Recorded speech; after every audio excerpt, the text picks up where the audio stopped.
Assalamualaikum warahmatullahi wabarakatuh. Bismillahirrahmanirrahim. Alhamdulillahirabbil alamin wa bihi nasta'inu ala umuri dunya waddin. Wassalatu wassalamu ala sayyidina Muhammadin wa ala alihi wa sahbihi ajma'in. Amma ba'd. Perkenalkan, nama saya Irfan Dafaida dari Prodi Sistem Informasi, eh, dengan NIM 090106230006. Di sini saya akan menjelaskan tentang resumen materi pertemuan pertama pada mata kuliah studi Al-Quran, tentang penafsiran Al-Quran. Jadi di sini saya akan menjelaskan tentang penafsiran Al-Quran. Selain itu juga saya akan menjelaskan tentang apa itu studi Al-Quran dan bagaimana itu cara menafsirkan Al-Quran dan kitab-kitab klasik yang menjelaskan penafsiran Al-Quran, serta saya akan menjelaskan menata, menafsirkan dari rangkuman yang saya rangkum, yaitu penafsiran surat Al-Fatihah ayat 1 dan ayat 2.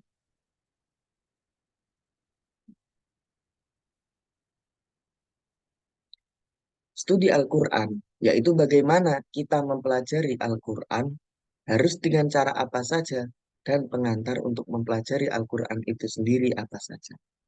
Nah, perlu kita ketahui, studi Al-Quran itu sama halnya seperti ilmu tafsir. Apa sih ilmu tafsir itu? Ilmu tafsir itu adalah suatu cabangan ilmu dalam Islam yang mana menjelaskan secara detail, secara menyeluruh dan mendalam kepada Al-Quran. Menjelaskannya dari segi makna, dari segi kalimatnya, sejarah, konteks. Ini dijelaskan secara menyeluruh ke dalam. Agar apa? Agar tujuannya dapat kita pahami dengan mudah, juga kita amalkan di dalam kehidupan kita sehari-hari.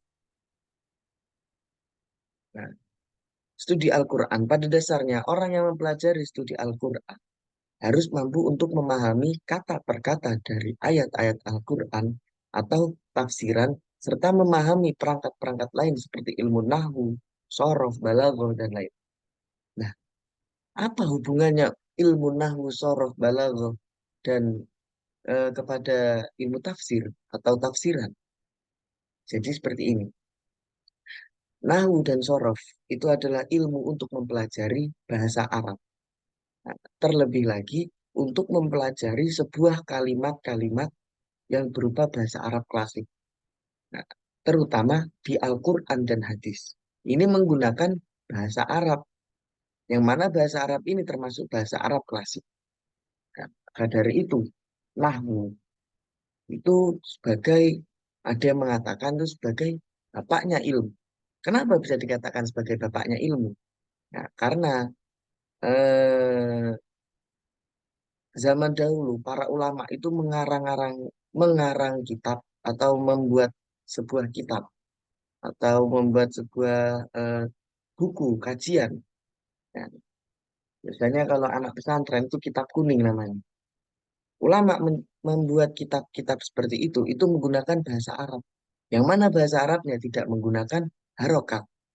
Maka dari itu peran nahwu itu di situ. Kita bisa membaca bagaimana ini cara bacanya, walaupun tidak ada harokatnya. Nah, bukan hanya itu, nahwu juga menentukan kestrukturan kalimat ini menjadi apa. Hukumnya kalimat ini menjadi apa. Nah, contoh seperti zaitun imun. Zaitun utawi zaid. Nah, ini kalau makna dari pesantrennya. Zaitun utawi zaid iku imun wong kang ngadeg.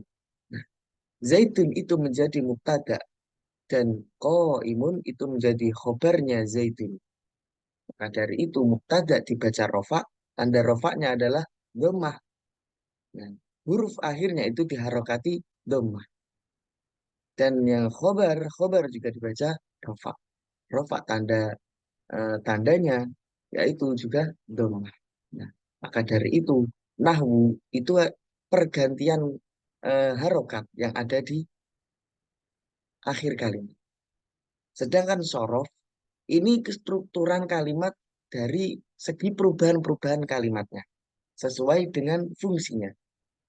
Contohnya seperti fa'ala yaf'ulu fa'lan fahuwa fa'ilun wa dzaka maf'ulun uf'ula taf'ul maf'alun maf'alun mif'al. Fa'ala itu eh, fa'ala yaf'ulu itu adalah sebuah fi'il, kalimat fi'il. Fi'il itu adalah kata kerja. Nah, akan tetapi fa'ala yaf'ulu ini sudah berbeda makna. Maknanya yang beda adalah zamannya atau waktunya. Jika kita mengatakan fa'ala, maka itu mempunyai makna madi atau fi'il madi yang mempunyai arti telah lampau. Jadi fa'ala telah bekerja. Sedangkan yaf'ulu itu adalah fi'il mudhari'. Fi'il mudhari' itu mempunyai zaman istiqbal dan hal. Atau mempunyai zaman, mempunyai waktu sedang dilakukan atau akan dilakukan. Contohnya, yaf'ulu artinya sedang atau akan bekerja. Dan ilmu balaghah ini yaitu ilmu yang menjelaskan tentang keindahan suatu kata untuk mengetahui makna tersirat dari kata tersebut. Al-Quran sendiri itu terdiri dari bahasa Arab, terdiri dari kalimat-kalimat yang indah, kalimat-kalimat yang mempunyai makna tersirat. Maka dari itu, ketiga ilmu ini, nahwu, sorof, dan balaghah, itu sangat penting dikuasai bagi orang yang ingin menafsirkan sebuah Al-Quran. Karena jika kita hanya menafsirkan Al-Quran dari sebuah terjemahan saja, itu tidak cukup. Bahkan bisa sampai kita tersesat kalau hanya berpatokan pada terjemahan itu. Nah, dari itu inilah pentingnya kita menguasai ilmu nahwu, sorof, balaghah, dan lain-lain yang berhubungan dengan tafsir Al.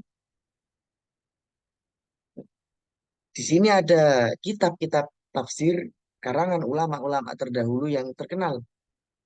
Yang pertama ada tafsir Ibnu Katsir.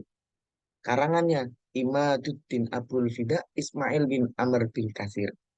Yang kedua ada tafsir At-Tabari. Karangan Muhammad bin Jarir atau dikenal dengan Imam At-Tabari. Yang ketiga ada tafsir Al-Qurtubi.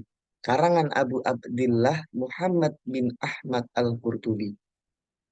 Yang keempat ada tafsir Jalalain. Nah, tafsir ini yang biasanya sering dipakai di pesantren-pesantren Salafi, yaitu karangan Syekh Jalaluddin Abu Abdillah Muhammad bin Syihabuddin Ahmad Al-Mahali dan Abdurrahman bin Kamaluddin Abu Bakar bin Muhammad bin Safiquddin Jalaluddin As-Suyuti. Nah, kenapa kok dinamakan Jalalain atau yang artinya dua jalal? Nah, karena ini, karena yang menciptakan yaitu adalah Syekh Jalaluddin Abu Abdillah dan Syekh Jalaluddin As-Suyuti. Yang mana Syekh Jalaluddin As-Suyuti ini adalah murid dari Syekh Jalaluddin Abu Abdillah. Jadi gurunya ini dulunya membuat kitab tapi belum sampai selesai. Akhirnya diteruskan oleh muridnya, yaitu Jalaluddin As-Suyuti. Masih banyak sebenarnya kitab-kitab tafsir. Saya mengambil hanya sebagian ini saja.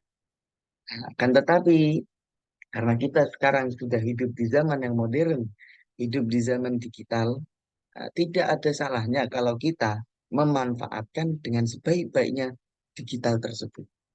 Nah, kita juga bisa mencari di internet, di Google atau di medsos ya, tentang kajian atau kitab-kitab tafsir seperti ini atau rangkuman-rangkuman tafsir, penafsiran-penafsiran Al-Quran di website-website yang sudah terpercaya, yang sudah terkenal, kita bisa mencarinya di situ. Tidak perlu kita membeli buku yang tebal-tebal. Kitab-kitab ini sangat tebal bukunya.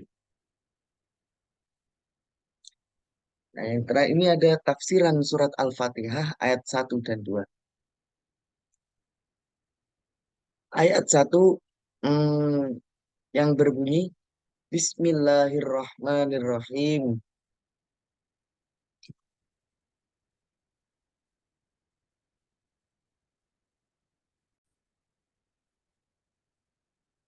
Sini ada tafsiran surat Al-Fatihah ayat satu dan 2.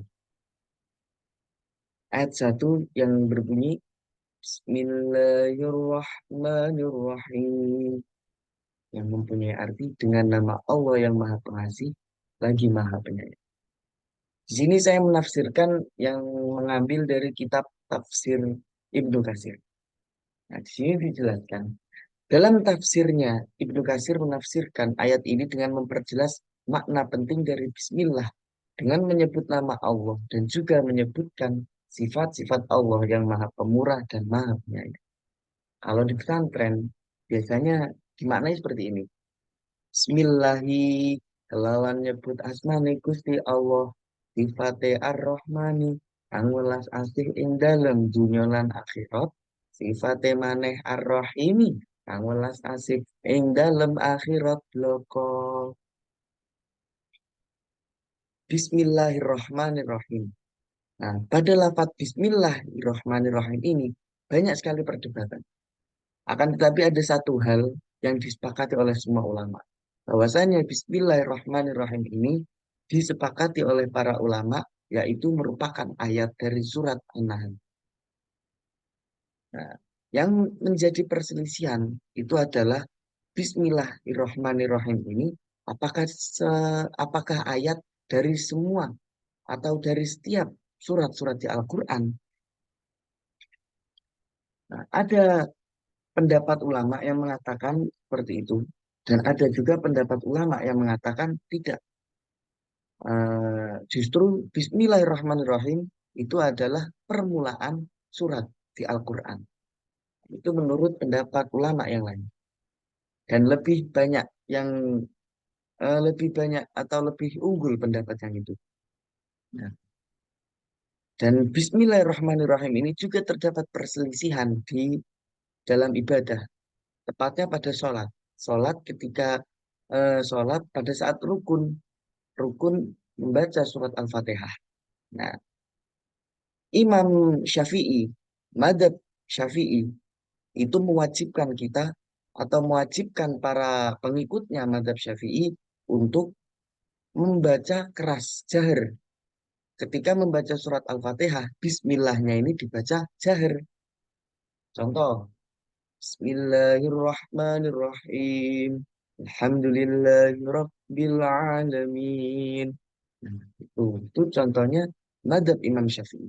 Akan tetapi Imam Malik dan Imam Abu Hanifah itu berkata lain, berpendapat bahwasannya Bismillahirrahmanirrahim ini bukan ayat dari surat Al-Fatihah.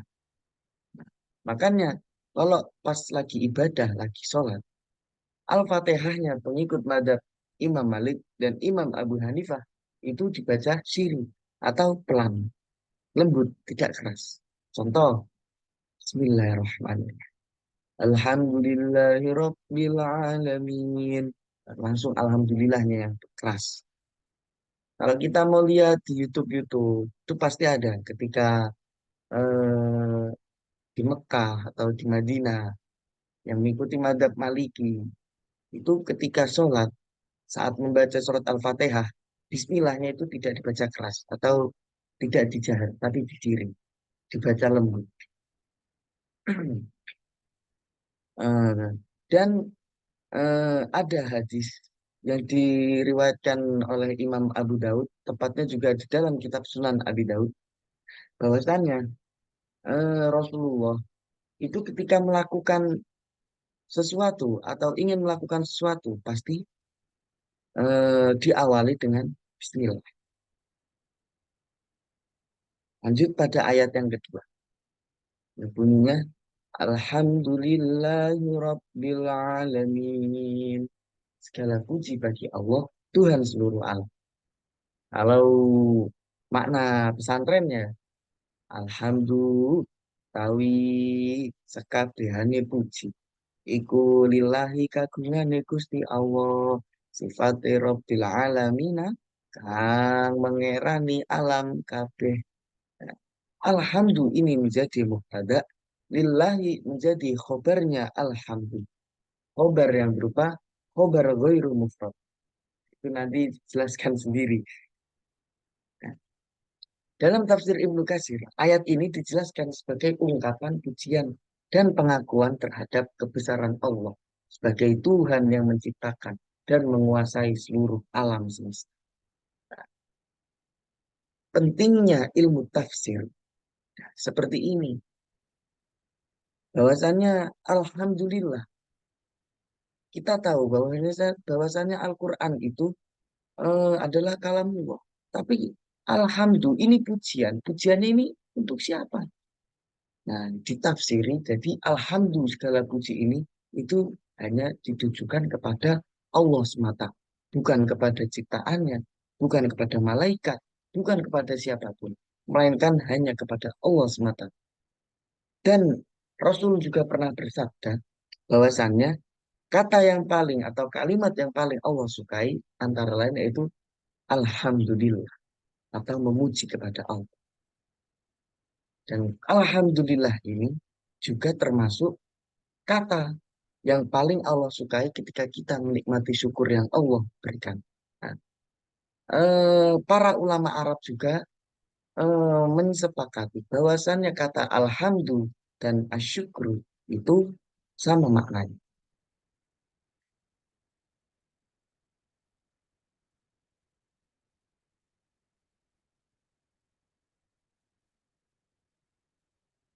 Mungkin hanya ini yang dapat saya sampaikan. Segala salah dan hilaf saya mohon maaf yang sebesar-besarnya. Unzur maqala walatangzur mangqol. Saya akhiri wabillahi taufik wal hidayah. Wassalamualaikum warahmatullahi wabarakatuh.